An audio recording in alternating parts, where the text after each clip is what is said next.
So, the other night, I was playing a game of chess with my brother and I totally didn't lose or anything. But beside that, whenever I was packing up my chess set, I couldn't fit everything into my handbag. So instead of going out and buying a handbag designated for the chess set, what if I just made the chess set smaller?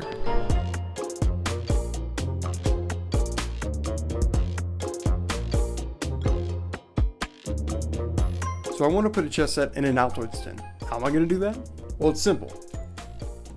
Plagiarism.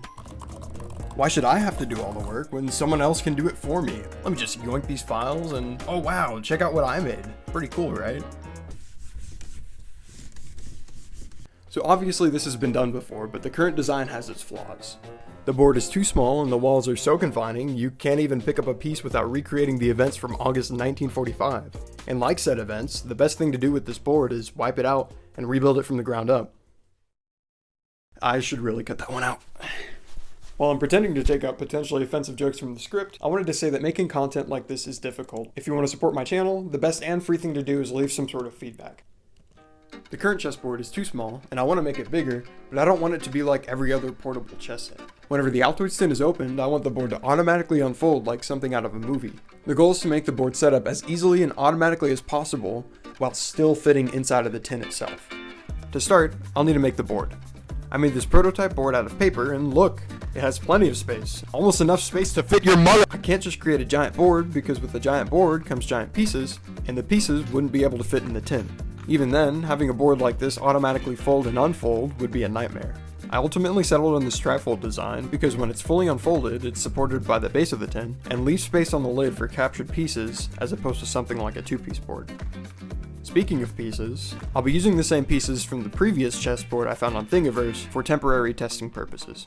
For the board itself, I'd like it to be made out of stainless steel with embedded magnets so that the pieces can snap securely and not eat themselves off whenever disturbed. I would also like the checker design to be laser engraved onto the surface of the board, but I don't have the capabilities to fabricate something like this at the moment. Luckily, PCBWay reached out to me and provided the exact services that I needed to make this board a reality. Something I didn't know is that PCBWay provides not only custom PCB fabrication, but they offer a wide range of services such as CNC milling, 3D printing, sheet metal fabrication, and injection molding, to name a few. If you're like me and you're in need of some specialized service, you can upload your files to their website and it will provide an estimate price so you can decide if their services are a good fit for your needs. If any of this sounds interesting to you, I've included the link to the website in the video description for you to check it out. Thanks again to PCBWay for sponsoring this video. So while the board is fighting its way overseas, I printed a temporary scale-accurate board on my 3D printer for testing purposes. I also printed some simple hinges that will be attached to the side of the board and not the top, so that it does not interfere with the play area. After assembling the hinges and fastening them to the board using molten plastic from my 3D pen, the board can now freely open and close. It's important to note that when fully open, the boards butt up against each other, and when closed, the boards are vertically stacked on top of each other. This is because the axis of rotation is set higher than the surface of the board, causing it to follow a circular path of rotation. When closed, this gap is too big, which can be fixed by lowering the axis closer to the surface of the board. With the hinges at their current size, they will not be able to fit in the tin. But for the final product, using a material like metal will allow for thinner hinges while still being structurally sound. Now that we have a general idea of how the board will fold, let's focus on the lifting mechanism. The board needs to be lifted along a vertical path out of the tin, and instead of using something like a rail or a guide, I opted for a scissor lift mechanism as they can achieve much greater heights for their size. On top of that, their construction is much simpler, especially at a smaller scale. I designed and printed the pieces for the prototype lift, then proceeded to waste the next hour of my life struggling to put the thing together, only to find that the lift was too flimsy. After a quick redesign to reduce the amount of parts that need stabilization, I reprinted and reassembled the parts, and the lift was much sturdier. Now that the lift is made, there comes a challenge of attaching the lift to both the board and the tin, which requires a plastic to metal connection. I wasn't entirely sure how I was going to do this, and for some reason the first thing that came to mind was like a garden stake, except using paper clips and soldering it to the tin to secure the plastic. Yeah, I don't know what I was thinking. I designed a new base for the scissor lift to accept the bent paper clips, followed by soldering paper clips to a metal sheet from an old Altoids tin to test its strength, which resulted in me melting a little spot on my desk. I decided that wasn't enough and proceeded to melt 2 more spots on my desk. After thorough testing, I realized that the method itself was flawed from the start because the connections just aren't very strong. Even if they were strong enough, the solder itself would prevent the lift from sitting flat against the bottom of the tin.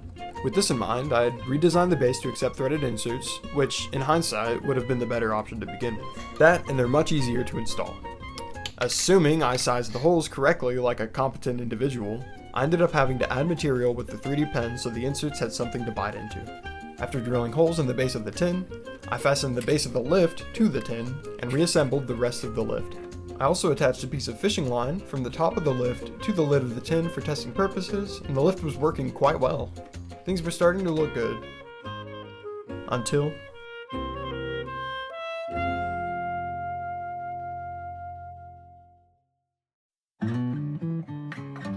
It was around this time that I received the finished boards from PCBWay.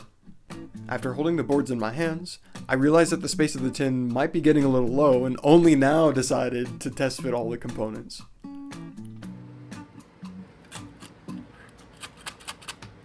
Yeah, so there's not enough space to fit everything in the tin. My first thought was to shave down as much as possible, wherever possible, but even if I shaved down the lift to half its size, the board itself is just too thick. This was a little discouraging, but despite this, I had resorted to external piece storage in this mini Altoids tin. Look at the little guy. My new goal was to focus on just the mechanism itself and not worry about having everything crammed into the tin. I may not be able to make the project as originally intended, but I can always try to get as close as possible, right? You remember that time I said I wanted to embed magnets inside of the board? This would require all the magnets to face the same orientation, which is fine and dandy until you fold the board. You remember that one lesson from elementary school? Opposite poles attract, like poles repel. Well,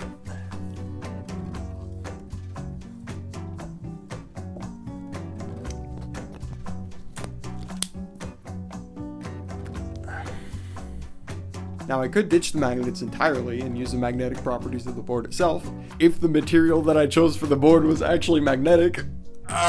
There's one solution I can think of, which would be to embed regular steel pieces inside of the board instead of the magnets, which would fix the closing issue, but the thought of cutting 64 tiny pieces of steel on top of the 64 holes that I had already planned on drilling sounds awful. The failure to satisfy these requirements of having a magnetic board and a self-contained chess set was devastating. But in the moment, when it felt like all hope was lost, I remembered something that my Swiss doppelganger said once. Gefragt wegen Käse, gell? Und ich habe dir jetzt mal eine kleine Präsentation gemacht. Auf einmal zwei von den wahrscheinlich bekannteren oder wichtigeren Käsezareien. Schau, ist hier. Das ist das Logo von denen.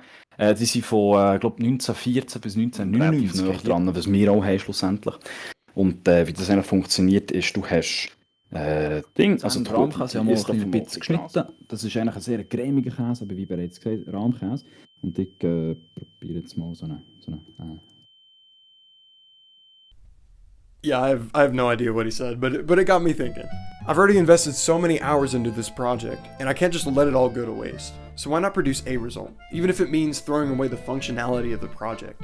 Doing any major changes to correct the functionality of the board will require time and money that I just don't have, and I can always revisit this in the future. In light of this new goal, I started cobbling together what little of the board I had. I cut out some crappy hinges from the corpse of another Altoids tin, and did some soldering magic to attach the hinges together while still allowing them to rotate. I bent the hinges and drilled holes in them so that I could fasten them to the scissor lift using molten plastic. Then I lathered the hinges with JB Weld and gently set the board in place, lathering more JB Weld on top. I let it sit to cure overnight and checked on it the following day.